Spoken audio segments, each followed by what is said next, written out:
Welcome to the Book Dormer. It is the June wrap up. I'm getting this out in the second week of July.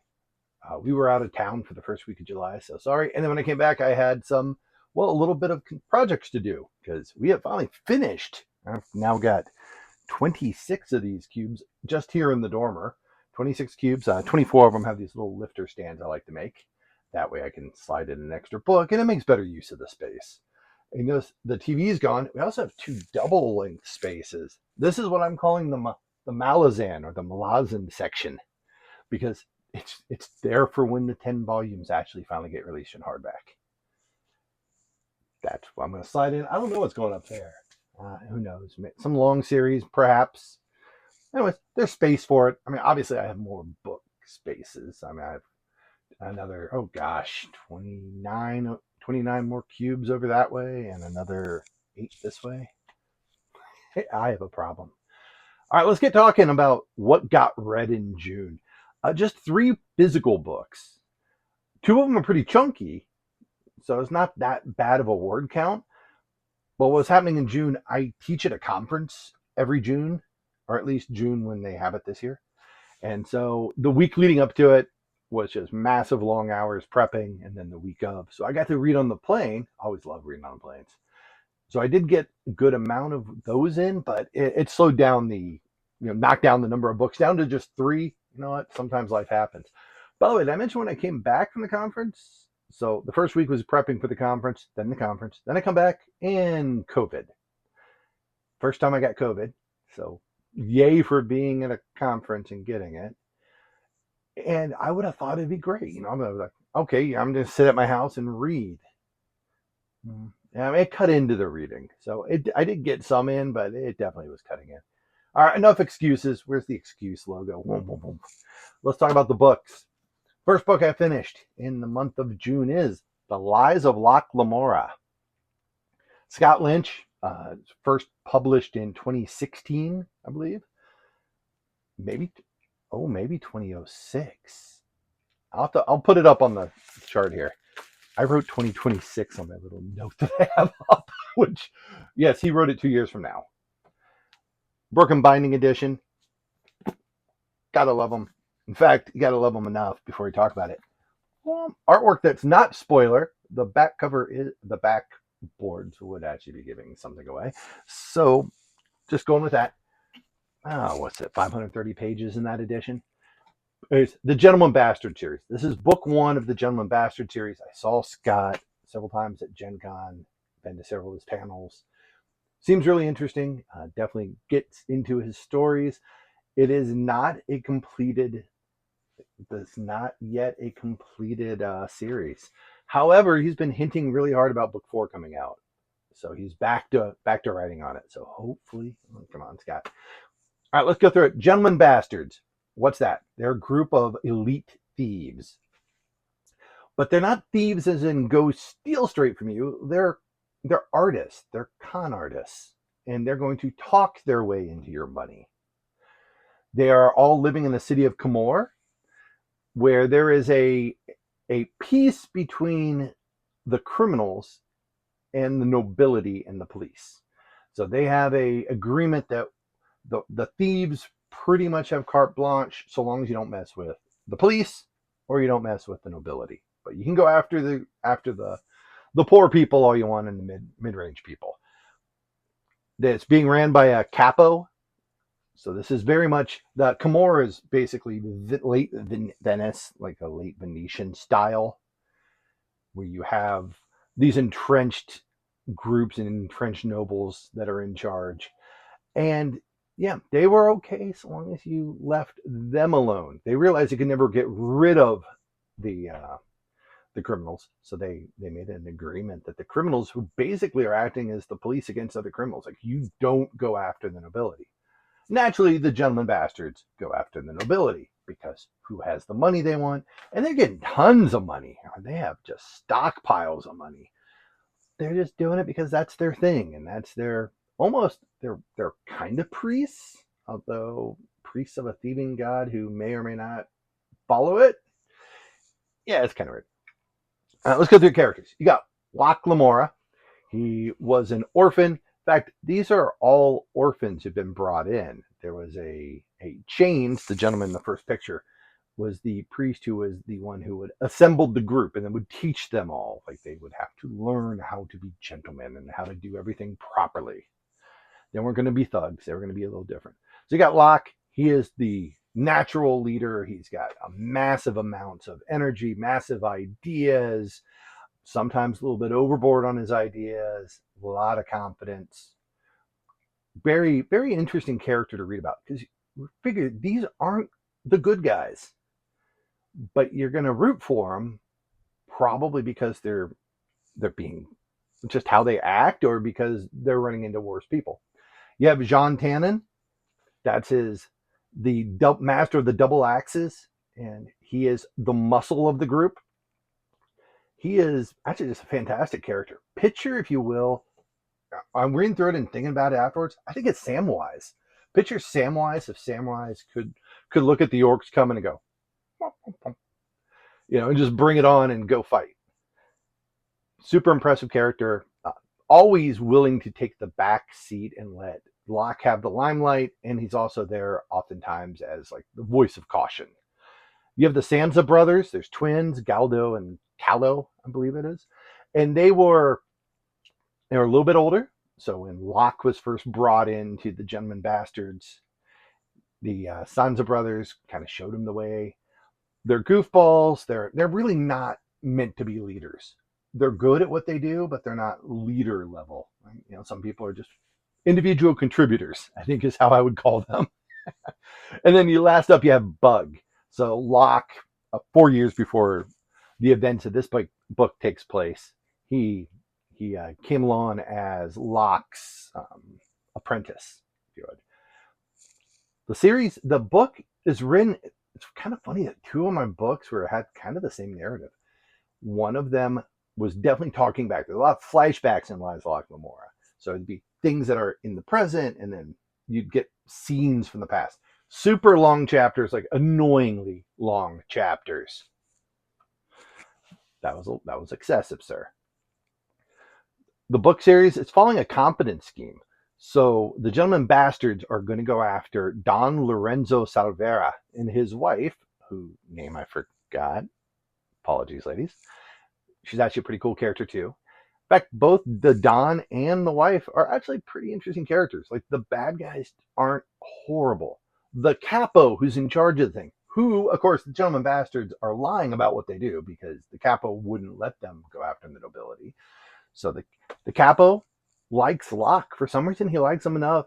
Now you'll see once we get past a certain point, there's certainly a value of trust being aimed at Locke, which is funny for somebody who does confidence games. I don't want to give anything too far away if you haven't read through. This is, again, book 1 of 3 that exist, with a 4th and maybe a 5th coming. It is dense, like very long chapters, and you get like 3-4 pages in. It's like, wow, there's a lot going on there. So it's not the fastest read in the world. Like I had to stop and pay attention to a lot more things. There's a lot. I do enjoy that they sometimes go down paths that don't work. They put in a lot of time and effort into something and then it doesn't work because that's realistic. Your first attempt on whatever you're doing just doesn't always work perfectly. Instead of fast forwarding through it, they kind of let you walk through it and let you experience that. I give it 4.5 stars out of 5. So 4.5 stars. It was definitely an enjoyable read. I do want to read the sequels. In fact, they're kind of hanging out behind me. They're up there. That is the Broken Binding edition if you want to get yourself a set of them. And yeah, that was The Lies of Locke Lamora. Second book. Actually, I kind of co-read with the first book because I was going on a plane and I didn't want to take Lies of Locke Lamora with me on the plane. As I said, the first week was a lot of late hours, a lot of midnight going on before I got to any reading of the day. Second one, Empire of Silence. It came out in hardback. So I ordered it in the hardback because I was like, oh, hey, they're finally reissuing it. Daw was apparently hesitant, didn't like to reissue hardbacks, but they issued it. I mean, that's just a standard hardback at 40 some bucks. Oh, not a cheap hardback in that regard. And then Broken Binding announced their editions like 2 weeks after I ordered it. I knew they'd been rumored, so it's not like I'm upset about it. I will get them because, well, as you can see, I like The Empire of Silence. This is from 2018. This is book one of slated to be seven. Six are out now. And from American author Christopher Ruccio. And this is sci-fi on a super epic scale. Like if you're into the bigger sci-fi series, they usually have a certain scale to them. This is just huge. I mean, you're talking characters that live like the Palatines, who very much like the royalty and the closer to the royal family. They have some genetic enhancements. Their genes are just better. Somehow they've been enhanced. They have insane epic lifespans, like people living 400 or 500 years. And then when you add in the Foog, I think it's Foog. When you get in they're doing this version of space travel where you basically go into cryogenic freeze, and they take you between. So you might be asleep for 20 years, and then you're at the next place. So everyone that you knew who was already around, well, guess what? That's 20 years ago. So yeah, it's interesting how long of lifespans these characters could technically have then with this. Man, through the first book, he's got some of that. So he had a nice long time in Fogue. And so it's this interesting travel and this time perspective. It kind of reminded me almost of Empire Time without quite the 2,000 years sitting in ice. But yet the world's still going on during this. So it's a much broader empire than say like the Tchaikovsky or the Adrian series. So you have the Empire. Empire promotes basically three big things. You've got the nobility, so the nobles are in charge. You work for them. They're not caring. They really don't care, and they'll do whatever they feel like. They almost have immunity. You have they're anti-implants, so there are other groups in the world. The Empire does not control the entire universe. There are other groups in the universe that do embrace technology. Other groups of humans who embrace, like having augments. Maybe you'd have better eyes. Maybe you'd have better, robotic pieces that you could see. The Empire very much has a push against this. It's almost like a cultural norm. So even our main character, who's pretty open-minded about a lot of things, like, ugh, and it takes a while to get used to it. And the third one the Empire has is religious zealots. Welcome to the modern world. But you have religious zealots who are doing an inquisition. They are going after people who disagree, and they can just shut down thought process. You're like, oh, well, the enemy, because there's a massive enemy that's huge in this series. There's this massive enemy that you're facing off against in a bloodthirsty war. If you to suggest that maybe you can make peace with them is heretical. How dare you? Because the Chantry or the church said not to. And everything can be done like that. Like they can just shut down thought. All right, so the narrator starts by telling us what he did. He committed a big crime. He blew up a world. It's actually why the name of the series is the Sun Eater series. He destroyed an entire sun. And apparently that's a bad thing. And he's writing it to where who he's aiming it at would know about him and know about what he did. So that's Hadrian Marlowe. He is the firstborn son of a person who runs his own planet. So, and he's got other resources around him. He's a big mining operation. So the guy is super rich, super powerful, been alive for several hundred years at this point, hundreds and hundreds of years. He is very tough. The father is extremely tough. He, like, if the miners come and go, hey, our machinery's breaking down and people are dying, he's like, so make it work. That's your job, not mine. He sends his son to do that, of course. And Hadrian is one of those characters who's mouthy, thinks too much, doesn't want to be his dad, doesn't want to learn the lessons that the dad's teaching. And granted, the dad's like major a-hole level. So maybe it's not a bad thing. He doesn't want that. But it's also a little hard to be completely and totally going, oh, yeah, I completely get it. It must suck to be the top of the food chain. But Hadrian, who's going to grow into it, I mean, you can just see, I'm already in the book too. I can tell he's growing into it. So he's going to become a redeemed character. But for a while, he's a little whiny at times. In fact, he's moody. He'll skip events. Like, come meet this group. He'll be like, no. And he'll just skip out. Go watch this important social thing that you and your brother are going to do while I'm gone. And he's like, I'm bored, and leaves.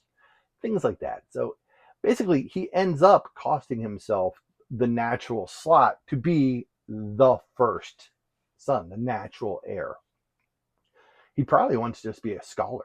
He really kind of wants to run off and become a scholar, which is, I guess, not what they had in mind. The family doesn't like that idea. He has a brother. The brother is a bully.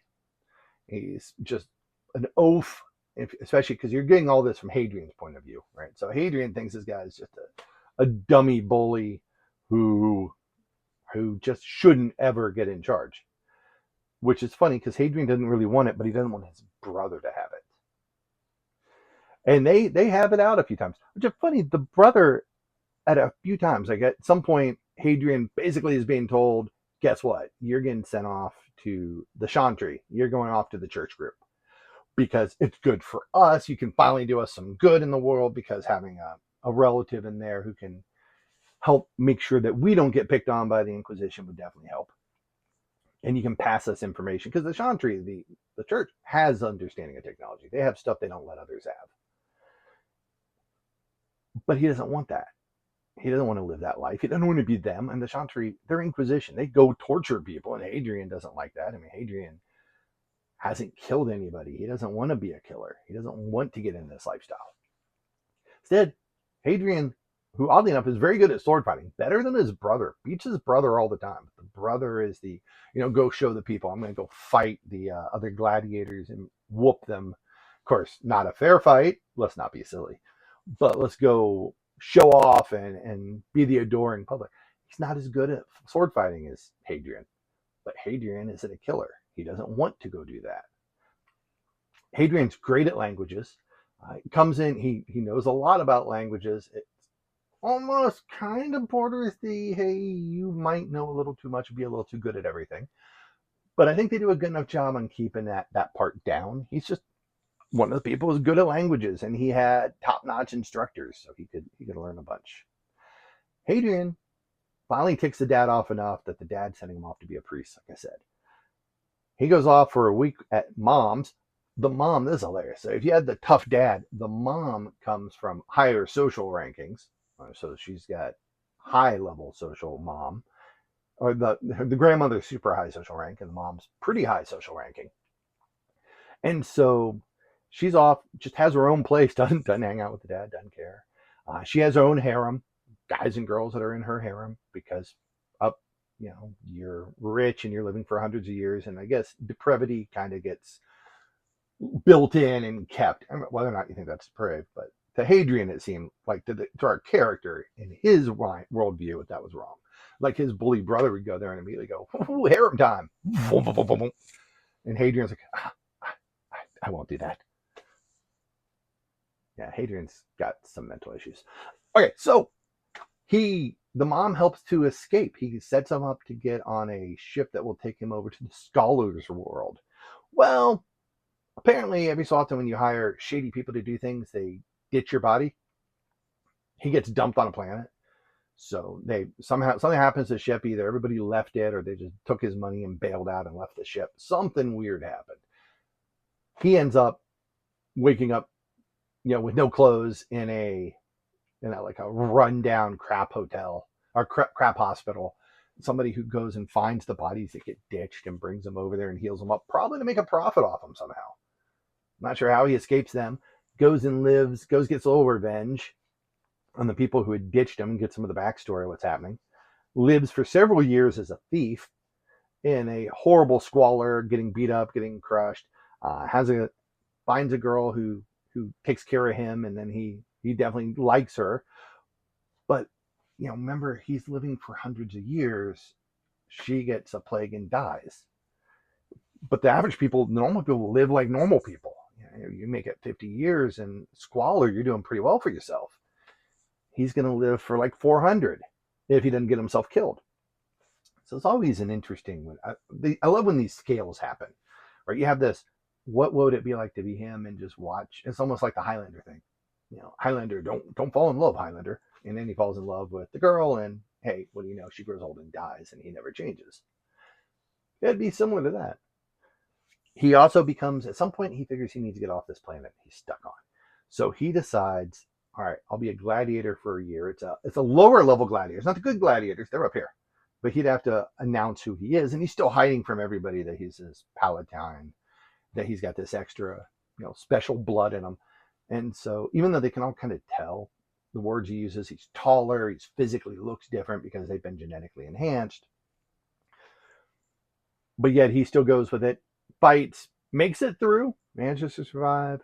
And at that point, there's an incident that happens, and he gets noticed by the rulers of that planet that he's on, who figure out, hey, wait, you have like blood that's connected to the royals. Here we are as an up and coming family. If you'd marry into the family and have kids, our grandkids, we'd all be elevated off this. He doesn't like this idea, so they have this young, he describes her as a beautiful girl. He doesn't want that. So that's about how far I'm going to get into the book. I mean, that's just set up for you. But he's definitely offended by the notion of, hey, here's this girl, have kids, and just live out as, king consort or queen consort or whatever it'd be. Didn't like that. 4.5 out of 5 I gave this. Now, 4.5 out of 5 in this book, in a series that every person says this is the worst book in the list. It's the worst one in the series. Like, oh, I'm not yet sure book 2 is, for me, I'm about halfway in. I'm not sure it's better. But you always hear like book 3, book 4, book 6, people are just in love with. So I'm really excited to see what happens with it. We'll keep updated. All right, next book up. I'm going to ditch that one out of the way. Whoop, whoop. Last physical book of the month. Again, only 3 physicals got done in that month. The Floating Hotel by Grace Curtis. English woman. It's from 2024. It's thin. It's 280 pages, and it feels like a novella. It's a hotel that is flying around space and picking up just like a family of misfits. Like it's just misfits who need to get out, somehow get attracted to this, and get brought on board as staff. And so the whole staff is like a found family full of misfits, just different groups. Some kids that got in there, people who, there's like former child celebrities who just need to get away. I mean, all sorts of different backstories on these. In fact, when I say many backstories, I'm talking like 12 point of view characters. There's only one repeat point of view character in the book. What a weird style to do. And and it was past, like I saw the descriptions of it made it sound like it's a cozy, and a lot of the things are cozy. It's like, oh, somebody's getting love notes, and the girl's like, hey, I wonder who loves me, and then she finds out everybody's getting them. And then there's like these interludes between chapters where it's obviously somebody's kind of writing like an anti-government rant. They're like, okay, and then that starts coming together because all these little pieces are one narrative. They just keep changing story or POVs. And so you have that person who's doing the rant. You have somebody who's trying to hunt them down. You have one person trying to hunt them down to find them, to tell them, hey, watch it, they're coming for you. Another group who's coming to find him, which is also in this cozy. Normally cozies don't have like threats of, actual torture on page. And then the captain being told, you're either going to find this person for us or we're going to take your entire staff in because we have now associated the hotel with this perversion and anti-government rhetoric. Yeah, it's interesting. It's kind of like, it felt like 2 different books in one. In fact, some of the POVs I thought were pretty engaging, and some of them were hot garbage. Sorry to say it. I'm giving it 3.5 out of 5 because the good parts carry through, and I like a unique narrative. I like when authors take a shot, but it wasn't my best. The best for me. All right, one more. We have an audiobook. I didn't even remember I did this in July. That's how you can, or June. That's how you can tell when you're like, oh yeah, that happened before things got really busy. Finished off Dreadnought from 2010. That's Cherry Priest, American author. I actually met Cherry, really interesting person. And our books are good. I mean, I've read several of her books and done several of the audiobooks. This one follows, this is in her Clockwork series. So it's basically steampunk, US Civil War, alternate history. The US Civil War is like 20 years in at this point. Texas never joined the South for the Civil War. So you have Texas as an independent country, you have the Union, you have the Confederacy, and then you have like the West, which is mostly held by the Union, but apparently there's like some areas, and you've got Mexican agents, you've got all these different groups going through here. This was off the Audible where they had a full recording group doing it. So it was really it was much better. I mean, I looked up the unabridged, and it was 4 hours shorter than the unabridged. All they were doing was taking away the description. Like you want to talk about, hey, there's a train in the distance. You just whistle. And so I finished this up. I hope I didn't mention it in the May wrap up, because I actually finished it in June, so I'm counting it. Because the rest of June's audio was book 9 of the Malazan series, which I did not finish. In fact, it has got about an hour and a half left at this point, so I'll probably finish it Monday, maybe Tuesday. I do podcasts on the weekends too, so that's why I'm trying to weasel ward that one. But Dreadnought, fun. I always like steampunk. You've got walkers that you're facing off against. You have like super trains, because she spent some times in blimps, spent some times on trains. You had super trains chasing it down. You had people who are maybe some sort of like almost zombies chasing them down. It was a good time. Don't go into it expecting the biggest thing in the world, and you're going to have fun. I gave it 4 stars, and found it on Audible. It was in the Audible Plus, but I believe it has been pulled out now. So it's still there, but I think you got to pay for it. It was worth it. All right. At the end, since it's the end of a wrap up, we need to head to the big board and see what we finished off. All right. So every month, I like to put up the fantasy bingo board. If you're not used to it, our fantasy or Reddit fantasy subreddit does a bingo challenge every year. It comes out in April. The idea is 25 different squares. You try to figure out, well, they give you prompts, and you try to find a book that fits that prompt. So what I've got so far, I've got 6 of them done. This is month 3. Right? So finishing off June here. Let's see what I've managed to pop up here. I got 3. All 3 books actually hit something, which is pretty cool, because one of them, actually 2 of them, I read just because I wanted to read them, and they happened to work. The first one definitely was a setup. Liza Locke Lamora, alliterative title, hard mode, which I like to do hard mode. The title has 3 words or more that start with the same letter. Well, Liza Locke Lamora. Next up, first in a series. This is actually one I thought of at first. Originally, I was going to do this all with no sci-fi. I was going to do it all just pure fantasy. I've changed my mind because I wanted to read some sci-fi too. In fact, which is good, because 2 of the 3 this month were sci-fi. Empire of Silence, Chris Ruccio. First in a series. Boom. By the way, if you're wondering whether I got these are magnets. That way I can move them about. So if I change my mind or if I get something else that fits, I can move it about. Last up, and this is the one I didn't know it was going to be. I didn't realize Floating Hotel has like a dozen POVs. Hard mode is at least 5. So this is like a double hard mode. Mecha hard mode. All right. End of June. We're right on target. July. Okay, what I'm reading in July, none isn't hitting yet. So I'm actually going to have to probably double down and or have fewer in July. It happens. But I'm enjoying the July books. So, hi. All right, there we go. Thanks for watching, and I'll catch you next time.